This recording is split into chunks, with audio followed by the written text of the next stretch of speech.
What's up, team? It's David Mykel, your head coach at PSYFI, coming another 1% growth for the 100-day challenge. And today I want to talk about relationships again. Why? Because something came up, this patterns I keep seeing in my clients over the last couple of weeks, and this is one of the ones that came up.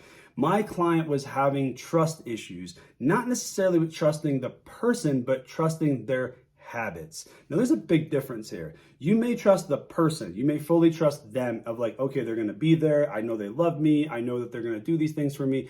But then you may not trust their habits because they may have toxic habits from past relationships. We all have done this and we all do this sometimes on a regular basis. It's taken me a lot of work to get over the toxic traits that I had in my relationships about where I was not necessarily being the best person I could. I was bringing past things into my relationships, and the habits I formed would not make me reliable.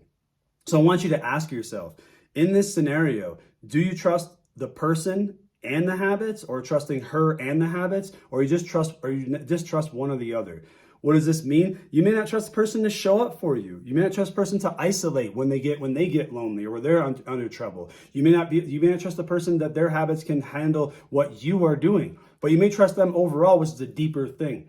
I know this sounds like a confusing thing, but when we're talking about habits and the dynamic brains we have can be confusing. So ask yourself, are you trusting her and the habits, or are you just trusting one or the other?